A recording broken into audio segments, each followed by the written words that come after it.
Boa tarde, pessoal, tudo bem? Hoje eu estou aqui com um convidado muito especial, Denis Andrade, autor de 2 obras que eu acho que vocês todos vão adorar conhecer. Denis, em primeiro lugar, muito obrigada por ter aceitado o convite para conversar hoje sobre como é que se faz difusão de cultura dos clássicos na prática. Obrigado, Bruna. Como se faz é muita pretensão minha, mas vamos lá, vamos conversar.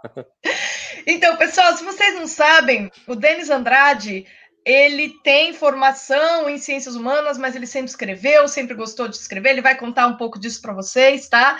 Mas por qual é a razão que me levou a pensar que ele tinha que ser apresentado para um público maior? E eu realmente estou usando o meu canal para isso. Vocês que são assinantes da Esmeril devem ter lido a matéria que saiu agora. Na última edição, eu fiz uma resenha da obra que agora vai ser lançada, né, em parceria com a SEDET, certo, Denis? Que é Certo. a Ilíada e a Odisseia toda e assim, em 3 atos, numa versão de teatro para crianças, para o público infanto e juvenil. É isso mesmo que você fez, certo? Exatamente, foi um modo de levar isso para a escola, já que ninguém passa livro grande para ler, que acha que que dó, vai dar um livro dessa grossura para o menininho ler, entendeu? Então, não vai ler, vai interpretar. De alguma forma vai ter contato.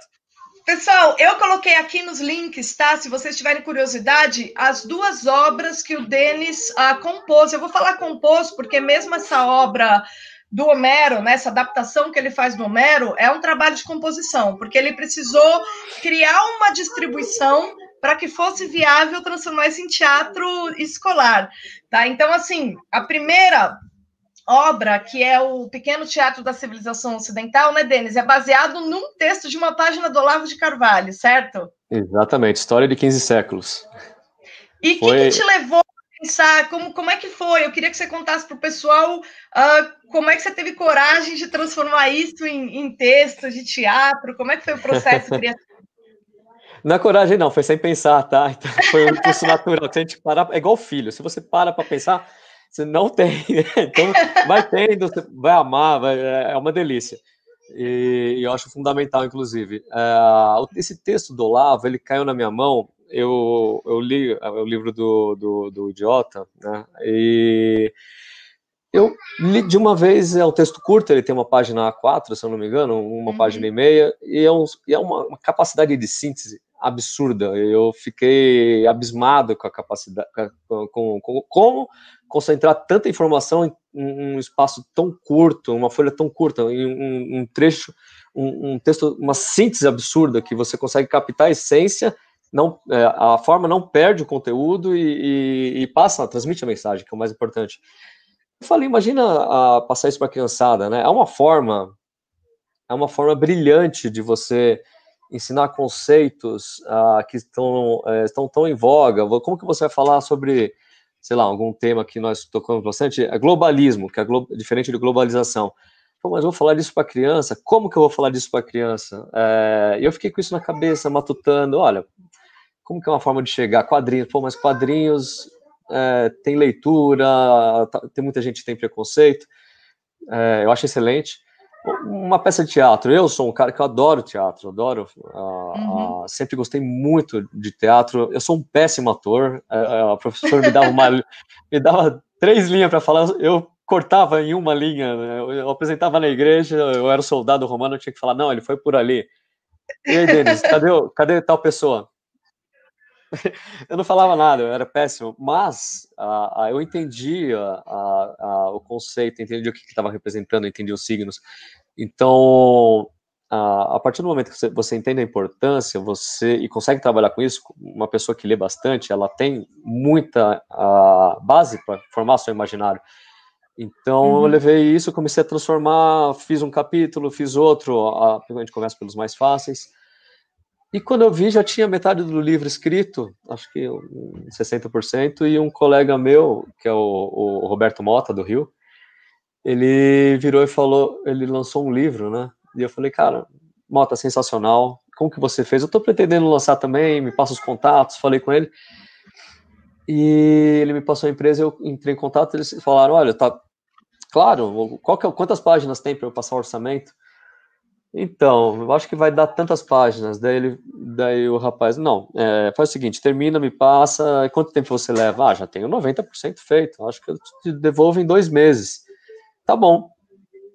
Só que um trabalho de longo prazo, você tem carinho, é seu bebê, todo mundo que escreve livro sabe isso. Sim. Eu dei uma resumida para ver quanto que faltava 60%, eu falei, tô louco, não vou conseguir fazer. E a minha esposa quer me matar até hoje, quando ela lembra disso. Noites em claro, semana inteira ralando, sem dormir, e foi fazendo capítulo a capítulo. Eu falei, não, vou fazer um por um, não vou pular capítulo, que eu costumava fazer os mais fáceis. E no final, que justamente foi o texto do primeiro livro,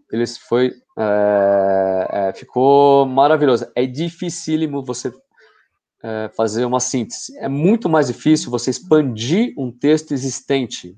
Então, esse texto do Olavo, ele tem microtópicos. Como é que você vai expandir de uma forma que o jovem consiga ler, não fique maçante, não seja tão rebuscado, passe os conceitos e, ao mesmo tempo, você escolhi o formato de teatro justamente porque a criança vai ler, são 3, 4 falas para cada personagem, é rápido, ele vai interpretar, ou seja, ele vai assimilar aquilo, ele vai fazer aquilo, e ele vai dar um sentido para aquilo, ou seja, ele vai pegar o conceito, né, o contexto, ele e todos os amiguinhos dele, porque ele vai ver o amiguinho fazendo, ele vai saber de cor o que o amiguinho dele está fazendo, o que ele está falando, assim, né? onde E que ele eles se encaixa. adoram. Criança adora, né, fazer esse tipo de coisa. Ainda mais quando envolve os amigos, quem ele conhece, o melhor amigo dele, ele junta em grupinhos para escolher. E foi isso. E eu consegui fazer essa síntese.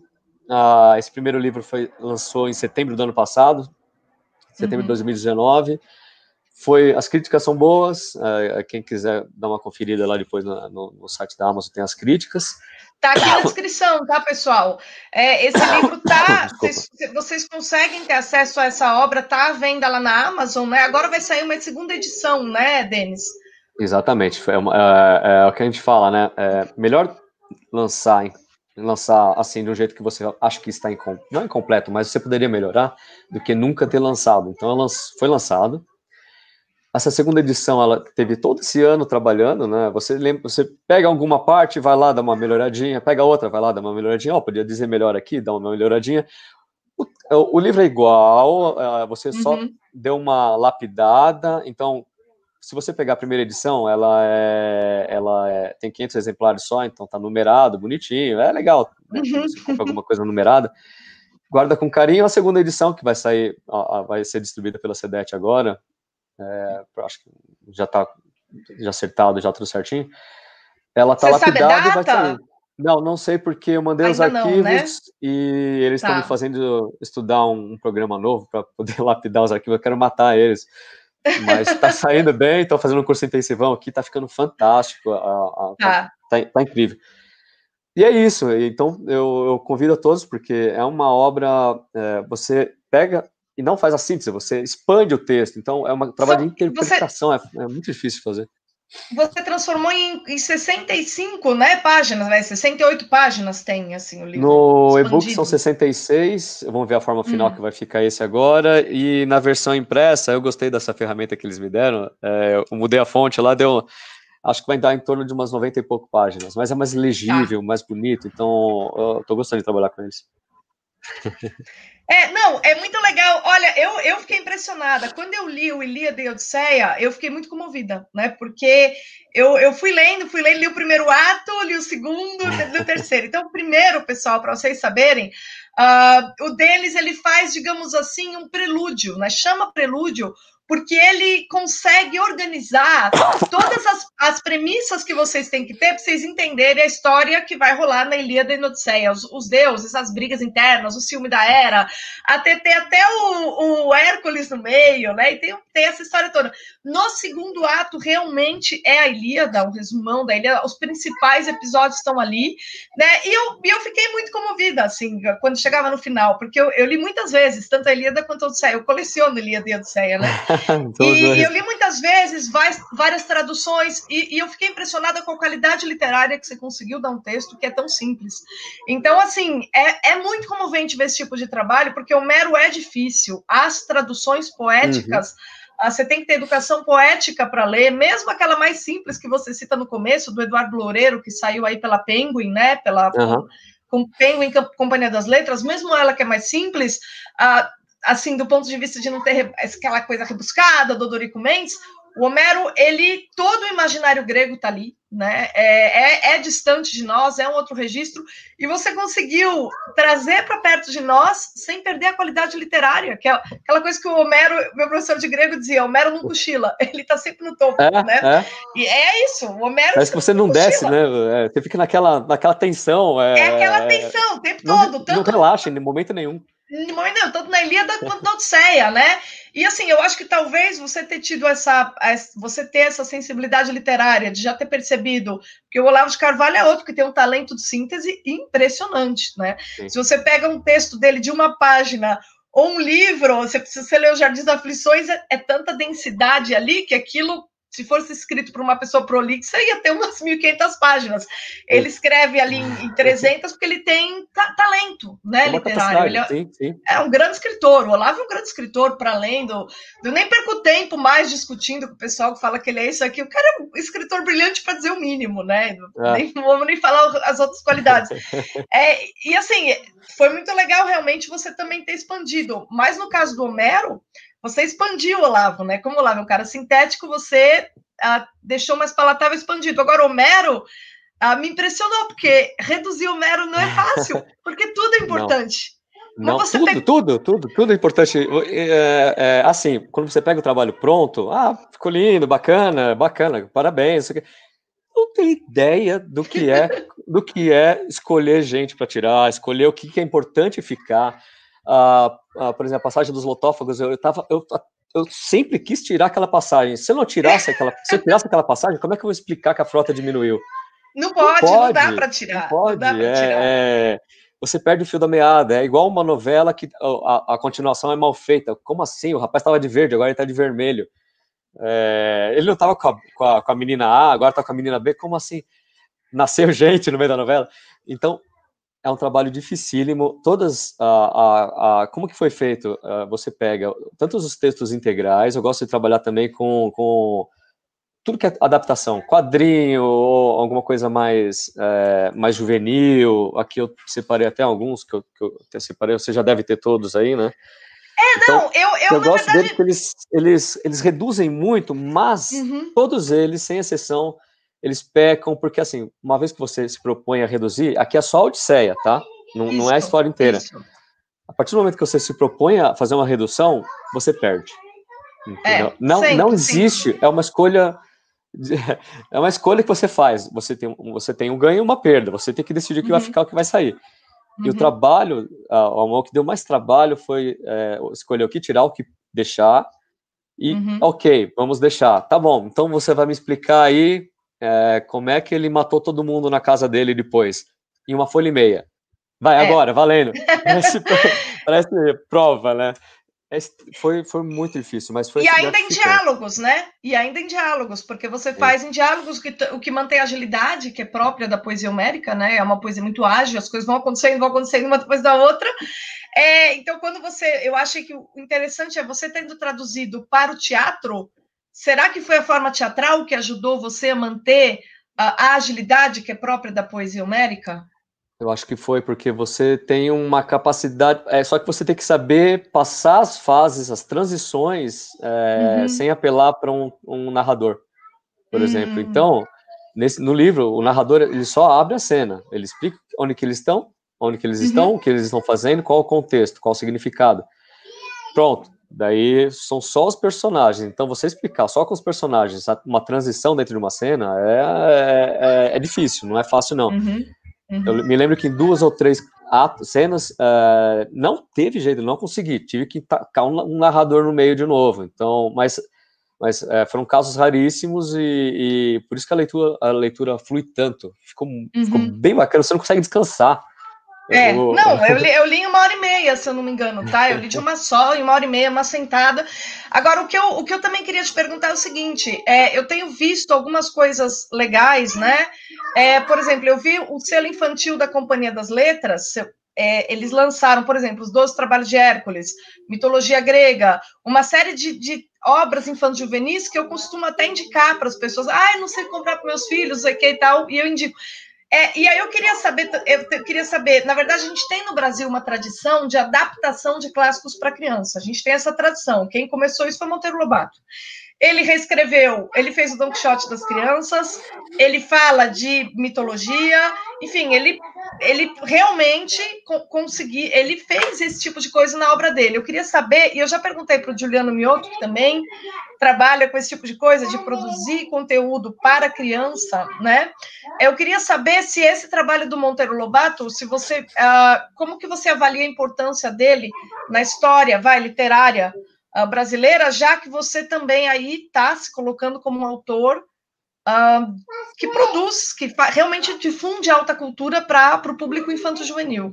Na verdade, eu me propus, até pensando, voltando um pouco para o Olavo, eu me propus a não escrever, a não ser autora, não trabalhar com autoria própria. Por que eu não quero trabalhar com autoria própria? Em 2013, quando eu comecei a estudar filosofia, política, eu fiz isso justamente para poder contribuir na formação do Partido Novo, que era uma novidade na época, todo mundo entrava, depois todo mundo sabia. Mas todo mundo saía depois, né? Hoje todo mundo odeia. Esse é outro capítulo. E nessa época eu comecei a ler muito, e eu caí naquele problema que o Olavo fala, você está aprendendo? Cala a boca, não fala, você está lendo, aprenda primeiro. Depois que você esgotou o assunto, é igual a gente com Ilíada e Odisseia, esgotou o assunto, aí você vai pensar em falar alguma coisa depois de pensar em tudo que você leu, fazer uma média na sua cabeça do que você aprendeu, o que você achou de um autor, de outro, que conclusão você chegou, não eles chegaram. Aí você começa a botar a mão para fora, as manguinhas de fora e começa a fazer as obras. Então eu me propus isso. Dentro o primeiro livro, o Civilização Ocidental, foi um trabalho de expandir o artigo do Olavo, o texto do Olavo.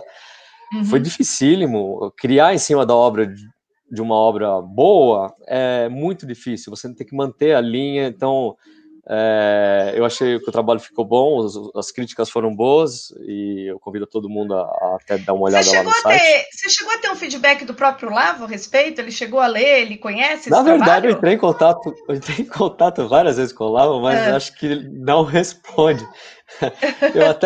Depois de um tempo, até falei assim, eu tentei umas 2, 3 vezes, não tive resposta, daí eu falei, não vou mais entrar em contato com o Olavo.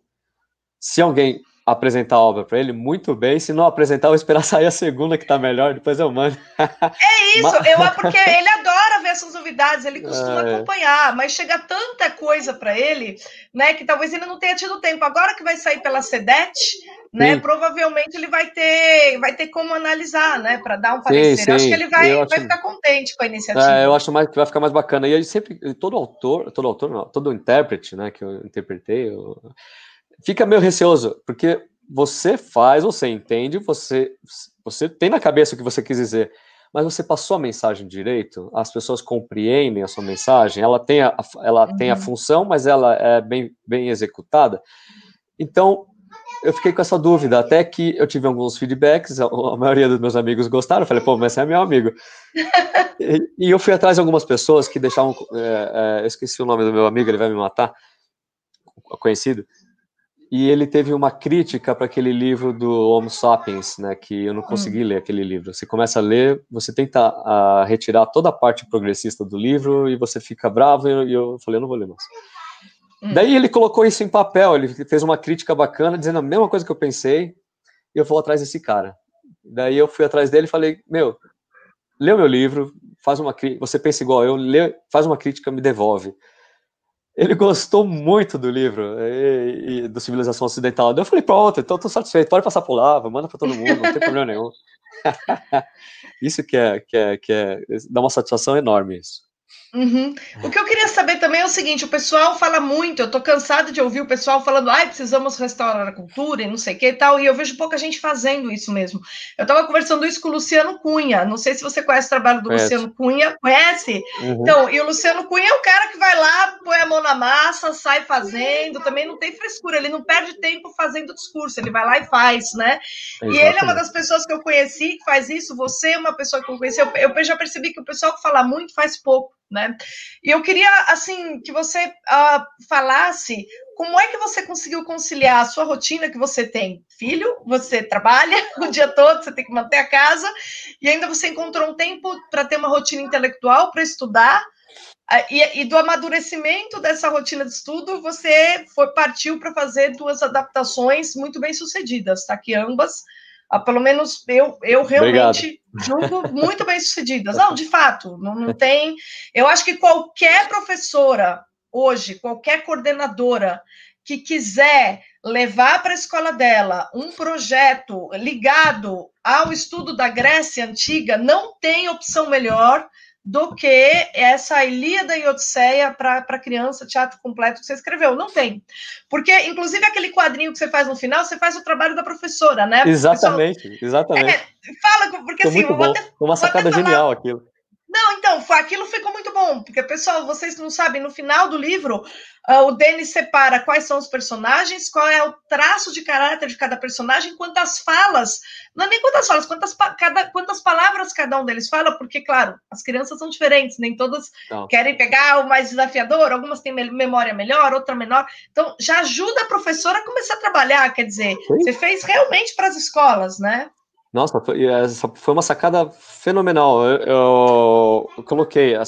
Eu acho que eu fiz pensando em mim isso daí. Eu não sei, não lembro qual foi a origem da ideia.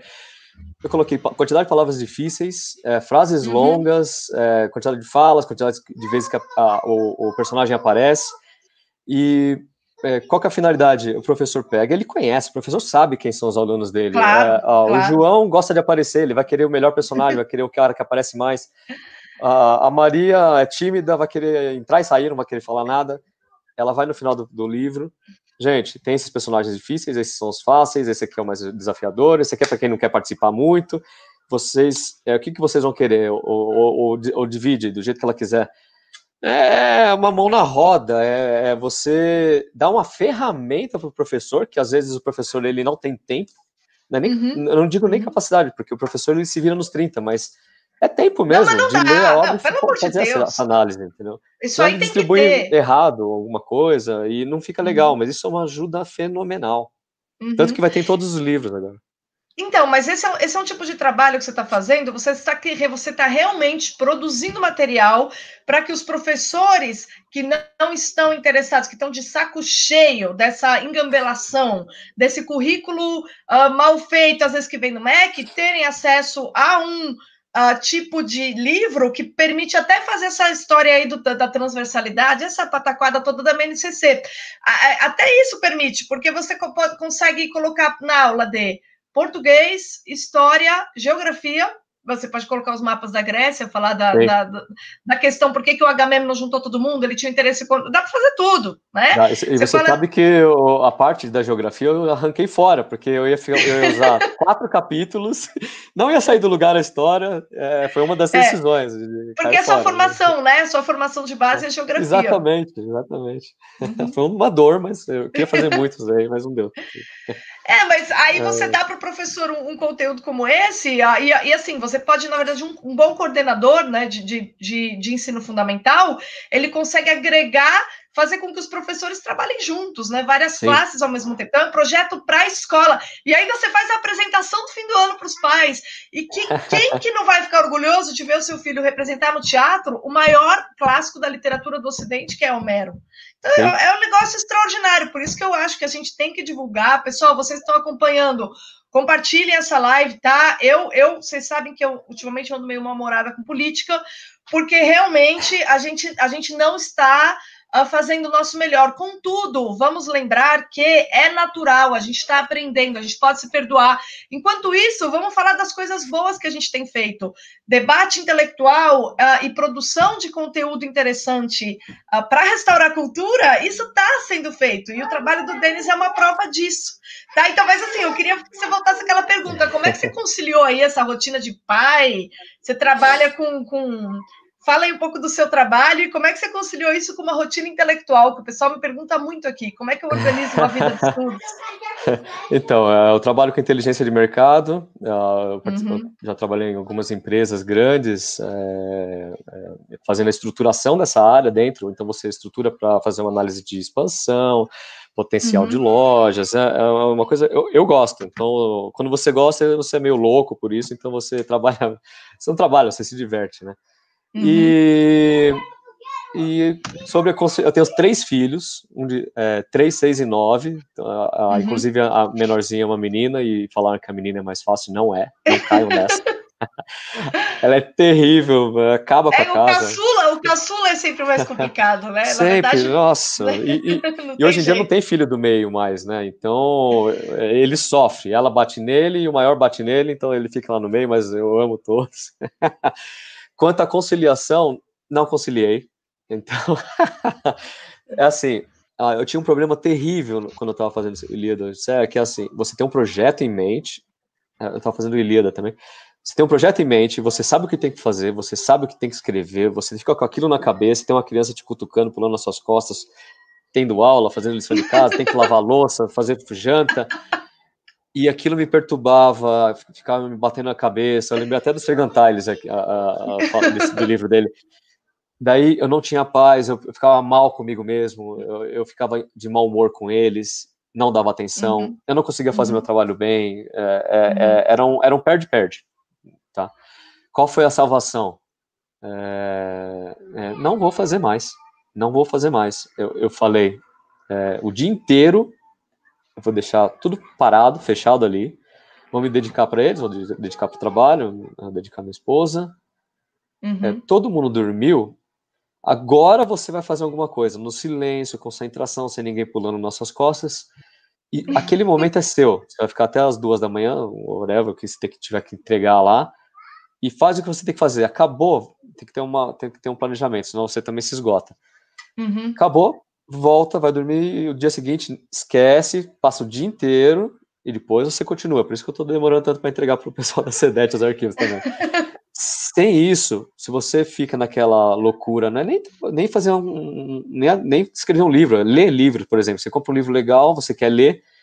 Pô, mas vocês não me deixam ler o livro, eu fico estressado, não consigo fazer nada, todo mundo fica de mau humor com você.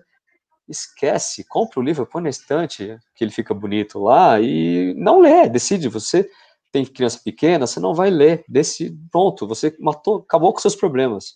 Assim que eu resolvi. Agora que eles estão um pouquinho maior, fica mais tranquilo, já tô pondo o pessoal para lavar a louça, um cuidar do outro, então dá um sossego, mas no começo foi terrível, e eu só tive paz a hora que eu decidi uma coisa ou outra, não vou ler mais livro, né? Só 2 da manhã se tiver tempo, e olhe lá, e assim que eu resolvi esse problema, senão não. Certo. Não tinha como.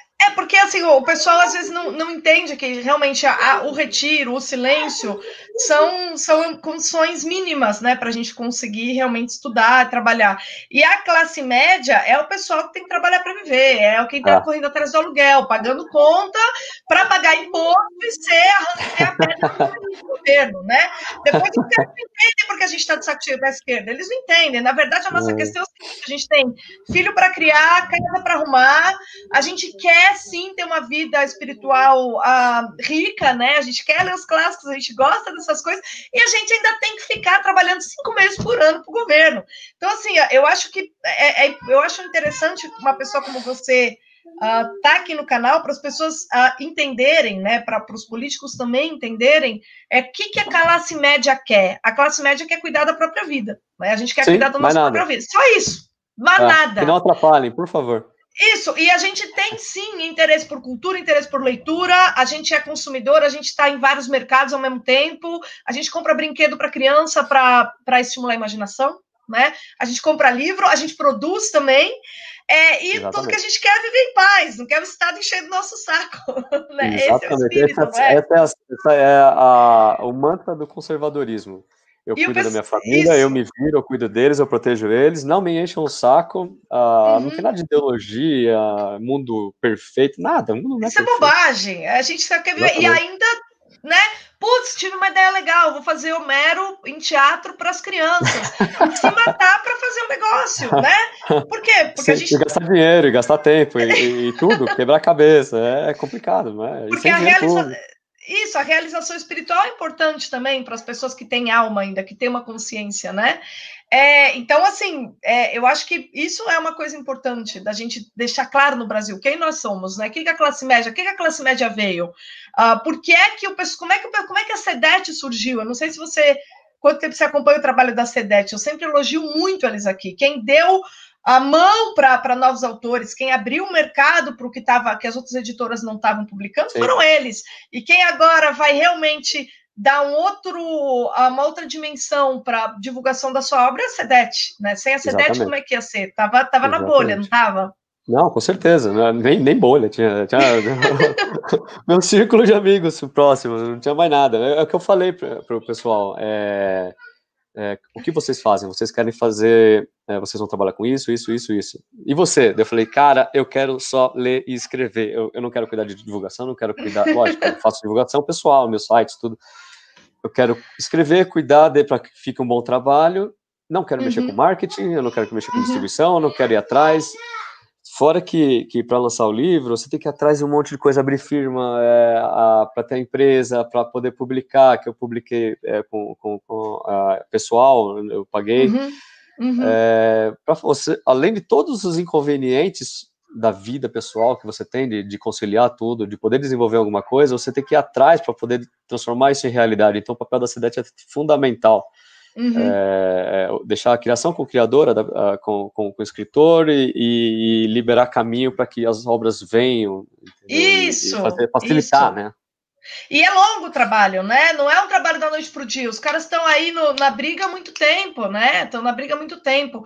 E aí a gente vê agora, por causa de um cenário político turbulento, não sei o quê, eu vejo gente chamar um ou outro, que estão aí, por exemplo, gente que é ligada à SEDET, que está trabalhando pela restauração da cultura há 10, 20 anos, achar ruim porque a pessoa fez crítica X ou crítica Y à política, sendo que a política passa, a cultura fica, né? Então eu acho que é isso que é importante. As pessoas têm de lembrar que o que fica, a maneira como a gente trata nossos filhos, fica o tipo de companhia que a gente traz para dentro de casa, e o Homero é uma companhia que sempre engrandece, né? Um cara, é um maior clássico de todos os tempos.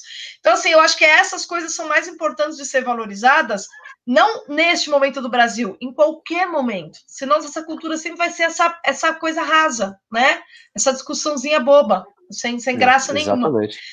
Eu queria que você falasse também se sua escolha por Homero tem a ver com o fato de ele retratar heróis, e se você acha que as crianças têm uma relação especial com heróis, isso pode ser importante para a educação, tem alguma relação? Tem. Eu até coloquei aqui um roteirozinho do que eu ia mencionar. Por que trabalhar com Homero, né? Por que essa escolha dos clássicos? Inclusive tem até uma sequência depois de quais obras serão trabalhadas, quais obras serão adaptadas, inclusive falando da história do Brasil, né? Aproveitar o bicentenário agora, falar dos personagens, daqui a pouco a gente comenta. A ideia toda que surgiu trabalhar, por que trabalhar qual é a problemática? Justamente que a sociedade moderna ela está cada vez mais complexa, né, mais especializada. Então, todas as áreas de atuação humana, religião, artes, política, a parte escolar, elas estão começando a ser praticadas de forma isolada, então elas não têm comunicação umas com as outras, né? A gente vê até o próprio conceito de arte abstrata, que é da década de 50, por exemplo, ela é praticada de forma isolada, né? Então ela não tem uma comunicação com as outras. Ela é um reflexo dessa separação, ela não tem qualquer ligação com que lhe dê substância, é pobre, né? Eu até coloquei um exemplo, eu quis colocar um exemplo, a obra, a escultura do Bernini, que é aquele Apolo e a Daphne. Sim. Ela você olha para ela, você tem tudo. Então, você tem O Apollo, ele... Deixa eu tentar lembrar aqui. Eu coloquei um texto, mas tá longo, então vou lembrar. O Apollo, ele briga ele briga, daí ele leva uma flechada e se apaixona pela Daphne. Ela foge, vai pra floresta, e ele já tá quase alcançando ela suplica pro pai dela para jogar um feitiço e salvar ela desse sofrimento, né? E o Apollo tá passando a mão pelo cabelo dela, o pai dela vai lá e transforma ela numa árvore para escapar do Apollo. Então, na escultura dele, tem ele meio que agarrando ela, passando a mão nos cabelos, os dedos dela, ela correndo, assim, se transformando em árvore, e ele transformando isso numa escultura que você olha, então você tem tanto o símbolo, quanto os signos, o símbolo, e você tem a referência. Tudo por trás, é uma obra completa. Você olha para ela, se você entende o que ela retrata, você capta toda a mensagem, ele consegue transmitir essa mensagem. E eu comparei essa escultura, que é uma coisa que integra tanto o signo, o simbolismo e a referência, comparando com uma obra do Otaki. Deixa eu até pegar a data aqui que a Tomi Otaki entregou, foi 2015. Ela colocou um secretário da cultura do município, acho que era um parente dela, que tem um edifício que foi feito por um parente dela, acho que é o edifício Santa Catarina, e ela colocou uma estátua dela na frente do edifício dela, nem é para valorizar, mas tudo bem. Meu Deus do céu. E a obra é horrível. Horrível como quase tudo, que é igual aquela onda de Santos, né? É não terrível. Sei. Dizer que é uma onda aquela porcaria. Eu não vou fazer o símbolo aqui, porque é meio pornográfico, e parece um órgão feminino, no meio da Paulista lá. E para comparar com essa escultura do Bernini, a definição, né, que ela deu para a escultura, citando, ela acha importante que uma obra pública dialogue com a população e com o espaço público. Isso que é importante para ela. Então, essa obra na Paulista, que não tem nem nome, dialoga com a cidade inteira, porque todo mundo passa por lá e vê a obra.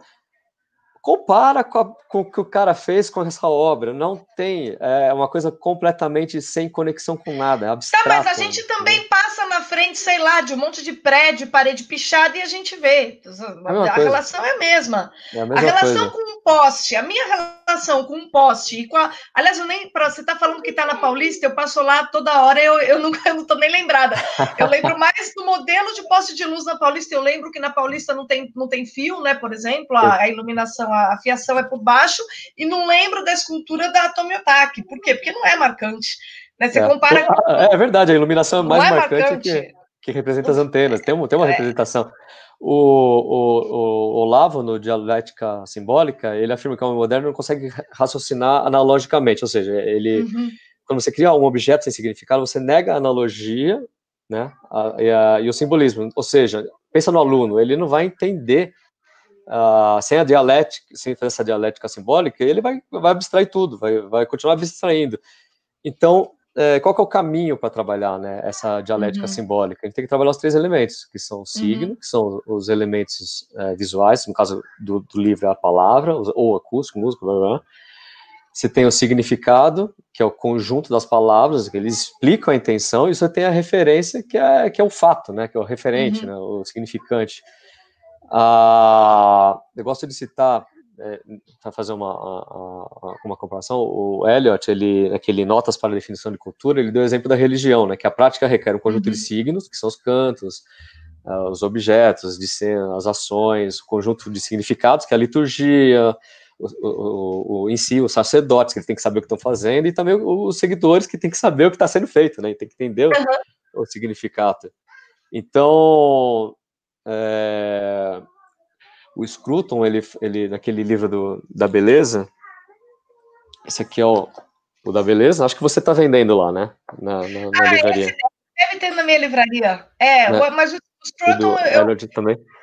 Eu sempre recomendo um comentário, né, que o pessoal consegue ter um resumo, né, de tudo que ele falou nas obras estéticas. E eu gosto do Scruton que ele nesse do Beleza, ele fala a importância da educação estética, né, dos dias de hoje, que pegando as palavras dele aqui, ele fala, em uma época em que a fé está em declínio, cabe à arte dar contínuo testemunho da fome espiritual da nossa espécie. E ele cita o Wagner, cabe à arte, como a música, no caso do Wagner, por meio da representação ideal do seu valor simbólico, exprimir a verdade que carrega. Eu não sei se você se recorda, Bruna, tem um vídeo do Caio Coppola, ele fala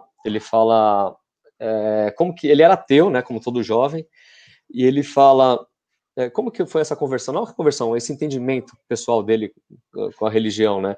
Ele fala que o pai dele continuava convidando ele para ir na missa, ele não ia, daí uma vez ele falou, eu vou.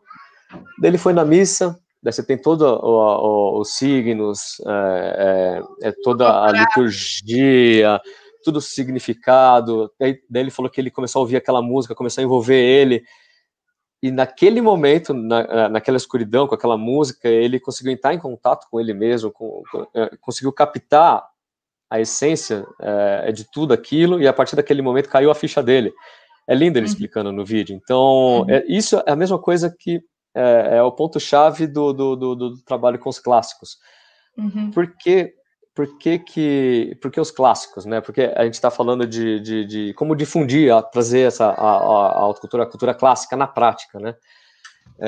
Justamente apresentar aos jovens os signos, que são os valores, né, que você comentou agora, que não são mais caros, a bravura, a compaixão, a ética, a justiça, a lealdade, fazer essa religação, né, desses símbolos com significados reais, dando exemplos de ações, e uma vez entendida essa ligação, abre o caminho para que eles usem esses signos, apliquem, transmitem esses signos da forma correta, né? Então, o ponto-chave é justamente fazer a transmutação dessa experiência real, para expressar o fato, que é o referente, e as palavras. É dificílimo fazer isso. E quem que faz isso com louvor? Quem que a gente pode ir atrás para ajudar a gente a fazer essa disseminação? Homero. Por que Homero é clássico? Porque ele faz essa transmutação de uma forma fantástica. Camões, você sente o que o Camões está falando.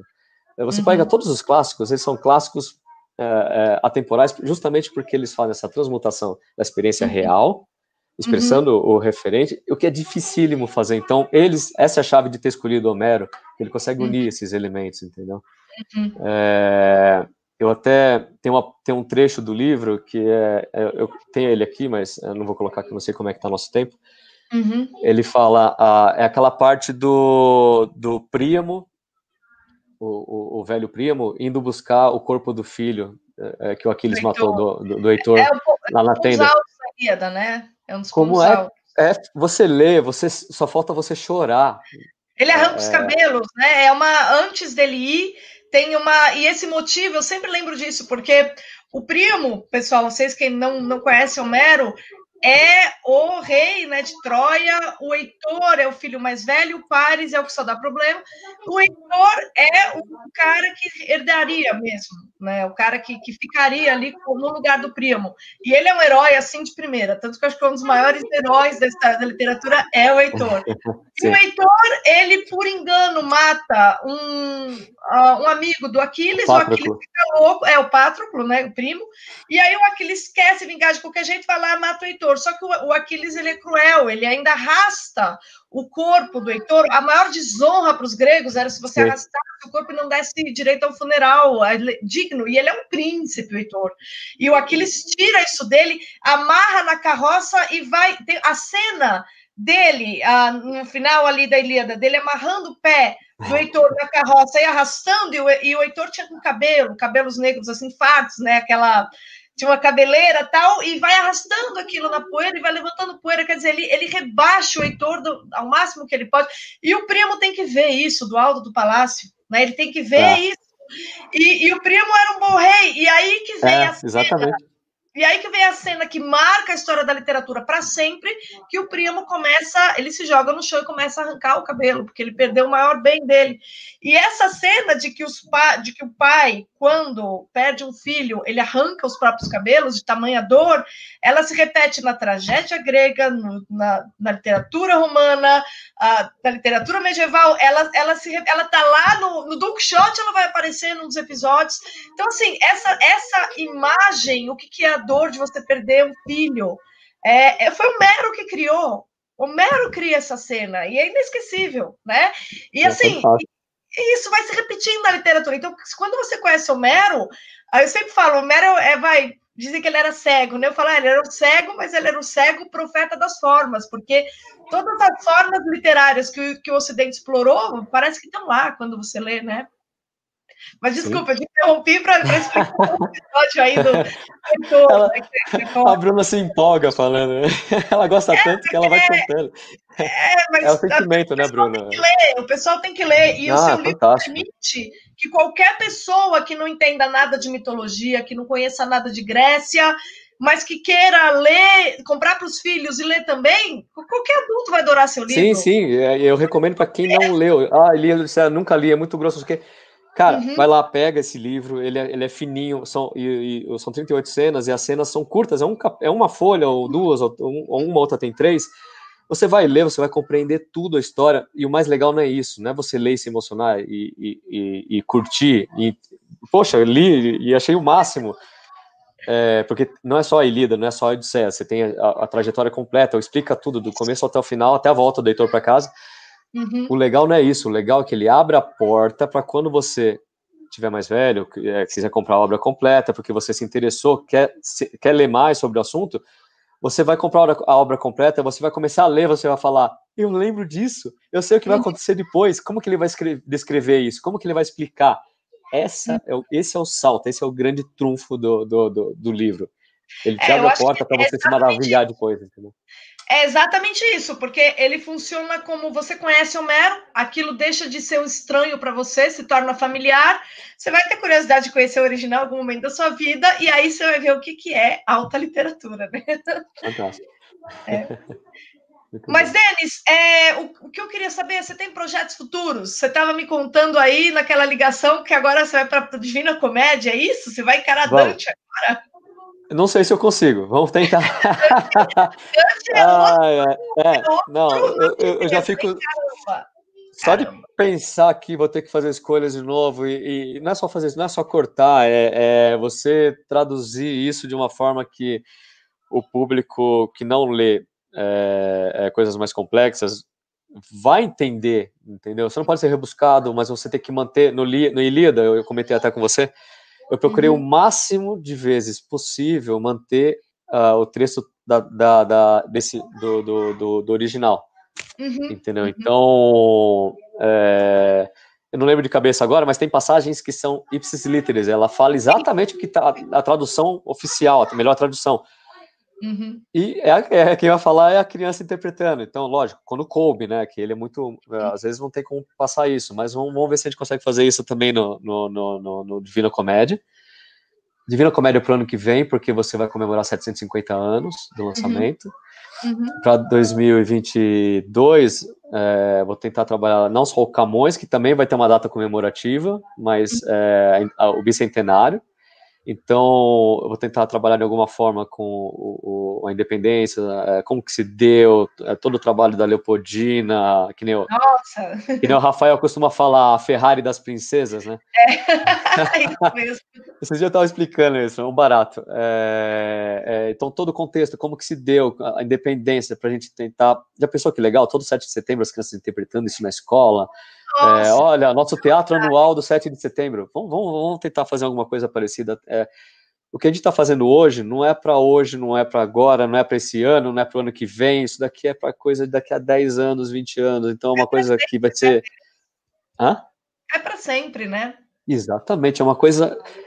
inclusive, eu não lembro com quem que eu estava conversando, que era um grupo de WhatsApp, a pessoa estava elogiando a civilização ocidental, e o último capítulo eu deixei em aberto. Eu tenho o último capítulo, você pode, a garotada, o professor pode tanto fazer esse último capítulo, o que eu recomendo, e adicionar um a mais, pensando como vai ser o futuro, num futuro distante, alguma coisa assim. E o rapaz me trouxe até a ideia, né? Pô, você devia ter colocado mais um capítulo, e coloca daqui a 100 anos, 150 anos, quando já restauraram a monarquia no Brasil. Eu falei, cara, você brinca, mas tudo tem um começo. E assim, eu entendo que você não pode fazer uma monarquia, pegar o que era, colocar, porque não é assim, não funciona desse jeito. Não. Mas os valores em si, o que era respeitado, o que você valorizava na época, isso é totalmente passável. A gente valoriza, entendeu? E a gente valorizando, passando isso adiante, fazendo obras que passem isso adiante, daqui a 10, 15 anos, tá na boca do povo. Claro. Essas pessoas daqui a 50 anos vão falar disso. Daqui a 100 anos, eles vão estar citando essas obras para embasar um projeto de lei que traz a monarquia de volta. Exato, exato. A gente brinca, mas é assim que funcionam as coisas. A gente tem que sair do nosso mundinho temporal hoje e agora e pensar temporal para frente. Isso, e assim, não importa, porque o Brasil, eu sempre lembro aquela frase do Dom Pedro II, né? Quando as pessoas me perguntam sobre monarquia, eu falo: olha, não, eu não acho, porque o Dom Bertrand ele defende a ideia de que a monarquia é um sistema natural. Tem um argumento aristotélico que eu acho meio maluco lá para a monarquia.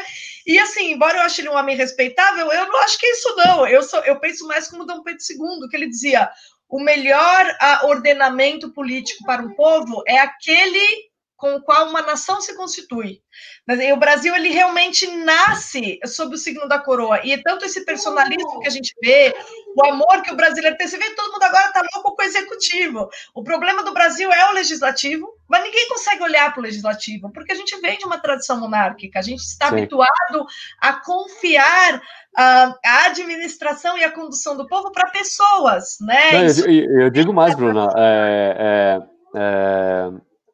agora me fugiu aqui quem que citou, não sei se foi o Bonifácio, que falou que o brasileiro é o ateniense das Américas. Eu acho que pela qualidade dessas pessoas que levaram esse projeto adiante, eu não estou falando você tem sangue azul, você é rei, você está levando esse projeto. Não, as pessoas que ajudaram, que deram suporte, que movimentaram, fizeram essa movimentação, a qualidade a capacidade desses brasileiros de fazer isso é fantástica. Você não precisa desejar que 90% da população haja, conforme Bonifácio agia, seja um Benjamin Franklin no seu dia a dia, todo regrado. Não, você precisa ter. Não estou falando dos iluminados que sabem tudo, que quer botar regra para os outros. Eu estou falando, você precisa ter pessoas pensantes que tragam isso à tona e que sejam aproveitados pela uma gama maior de pessoas em benefício próprio. Entendeu? Que mostrem bons caminhos e que as pessoas aprovem isso como população, como nação, como povo, e aproveitem isso ao máximo, entendeu? Então, acho que a gente tem uma fertilidade nessa área que a gente pode utilizar muito bem. E assim, o Brasil, ele era considerado uma nação de primeiro mundo durante o segundo reinado, né? Isso eu sempre gosto de lembrar. Assim, as pessoas falam de Dom Pedro II, eu penso na hora na Leopoldina. Se falar a Ferrari, ela é a matriz do Dom Pedro II. Na Esmeril de Março, que eu fiz uma homenagem, eu falei: olha, as mulheres nunca precisaram do feminismo, vamos provar? E aí eu fiz um número da revista Esmeril, que eu dirijo, só para provar o poder e a força das mulheres antes, né? Sem vínculo nenhum com a tal tradição feminista, que na verdade foi aí usada por uma série de partidos para ampliar voto, enfim, essas razões. Sim. Sem uso político, né? A capacidade inerente da mulher. Justo, e no Vida e Legado, eu, na verdade, queria falar da Leopoldina, mas eu falei: como eu vou falar da Leopoldina de maneira justa? Né? Porque ela é uma mulher que eu admiro tanto. E aí, na verdade, eu voltei lá para Atena, para Metis, para todas essas figuras femininas que representam a inteligência na antiguidade, no imaginário antigo, para, no final das contas, dizer que a Leopoldina é o retrato da inteligência, e o retrato da inteligência na história da humanidade é vinculado a figuras femininas. Sim. Olha que engraçado. E a nossa grande artífice da independência é uma mulher, né? Da primeira grande política do Brasil, né? Ai, mas ela é austríaca. Pô, sorte nossa! Exatamente, lógico, não tem problema nenhum. Porque ela tinha uma educação política alta e ela realmente se sentiu vinculada ao Brasil, e não à toa ela foi a matriz do Dom Pedro II, que foi o homem que pensou o Brasil, né? Então, olha essa tradição. A gente tem que ficar olhando para essa escória que sobrou hoje e achar que o Brasil é essa porcaria. Não é o Brasil que é essa porcaria. As pessoas que se apossaram do poder, elas querem nos convencer que nós somos umas porcarias como elas, para que elas continuem lá. Mas a gente pode recuperar o que a gente já foi, ou pelo menos recuperar voltar para o caminho certo, né? O nível de exigência que a gente já teve aqui. Exatamente. Eu sempre falo: pessoal, leiam Joaquim Nabuco. Vocês querem entender o que foi o segundo reinado? Leiam ali, Um Estadista no Império. Vocês vão ver a qualidade de homens públicos que a gente já teve por aqui. Né? Não é sendo ufanista, porque do mesmo modo que você tinha políticos fantásticos, hoje você tem também alguns políticos muito bons. Você tinha as tranqueiras. Você pega coleções de discurso do Império, era uma coisa pior que a outra, entendeu? O pessoal Tinha tacando coisa coisas ruins, né? um no outro, era terrível. Não é uma, não é uma coisa só de hoje em dia, não. Sempre foi assim. Só que a gente se refere a quem se destacou. Claro, Sem, claro, lógico, eles são os exemplos. claro. Homero é a nossa referência aqui para elevar o nível, para a gente. Uhum, Você quer algo melhor? Eleva o nível, uhum, entendeu? Então, por isso que a gente vai buscar os clássicos, por isso que que eu fiz essa adaptação de Homero, por isso que a gente uhum. gosta de Homero. Uhum. Não, e assim, Homero é o cara que coloca uma fileira de heróis, né? E aí a gente começa a largar de ser idiota, porque a gente vê para o Aquiles, a gente olha para o Ulisses, Ulisses é inteligência política, Aquiles é o herói puro, assim, o cara que tem aquela gana, né? O Agamemnon é um canalha, mas eu acho que ele é um tirano absoluto. Você tem uma série de tipos, né?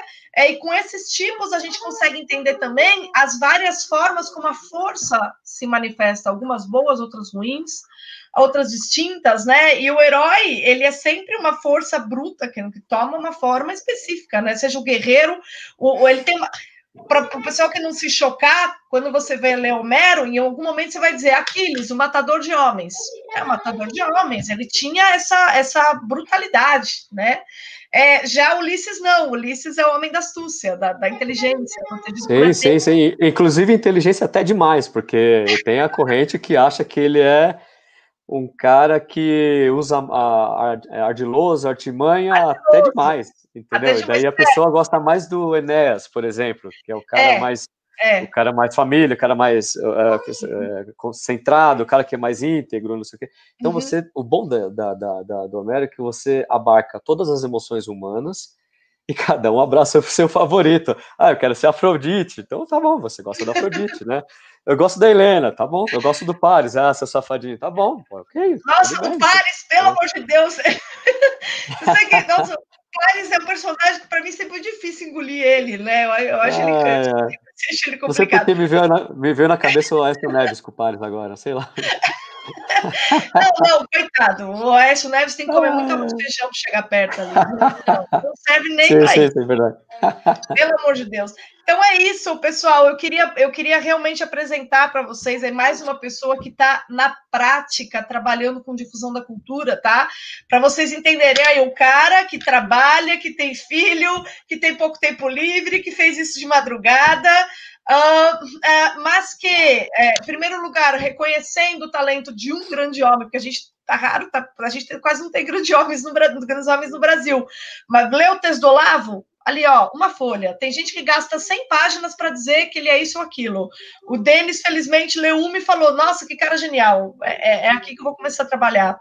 E de lá foi para o Homero, que é o maior referência da literatura clássica, né?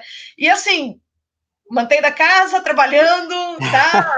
Cuida de filho, certo? Desligado, não, hoje, sei lá, das 8 da manhã até as 9, 10 da noite, nada, só família. Sua família. Para não mentir, sei lá, entre duas aulas online deles, eu faço alguma coisa, mas, esquece, não tem como fazer, você tem sua vida. Imagina quanta gente não tem tanta coisa para fazer, não tem tempo, não tem recurso, não tem modos, não tem meios, então você faz o que pode, faz o que dá e é o que tem para hoje. Mas não tem muito o que fazer. Não tem desculpa, né? Quem gosta, isso que eu quero dizer, quem gosta, quem valoriza as coisas que são boas, encontra tempo.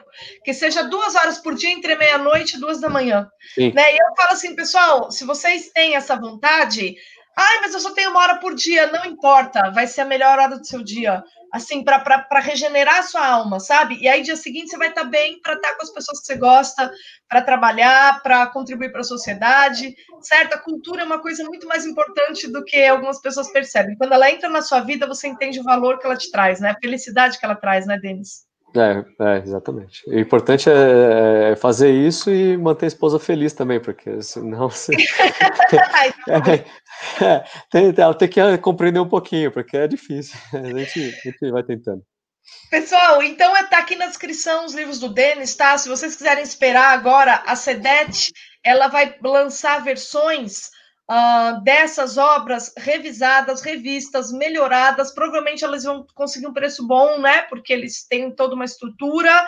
Vai ter na minha livraria futuramente, nas livrarias dos outros canais. Vocês comprem aí onde vocês quiserem, porque eu acho importante vocês conhecerem o trabalho do Denis e verem no Denis um exemplo de que se você quer fazer alguma coisa legal e tem uma ideia, sente e faça, tá? Esqueça as preocupações do dia a dia, que elas vão... Amanhã você nem vai lembrar delas, mas de Homero você vai lembrar para sempre.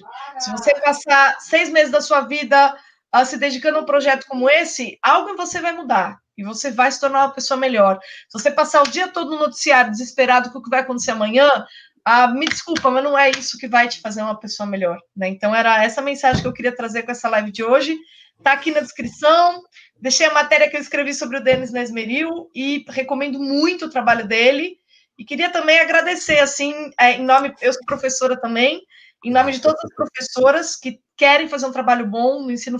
Eu sou professora de adultos, mas no ensino fundamental eu conheço muitas professoras boas que vão ficar muito felizes de poder trabalhar com o seu livro. Se você, pessoal que está assistindo, conhece um professor, indica o trabalho do Denis. Fala, tem um livro aqui que você vai gostar de trabalhar com suas crianças da segunda, terceira. A partir do segundo ano, acho que já dá, né, Denis?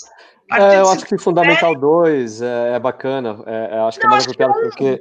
Você acha que se você... não, dá para ler, dá para ler, dá para trabalhar a imaginação.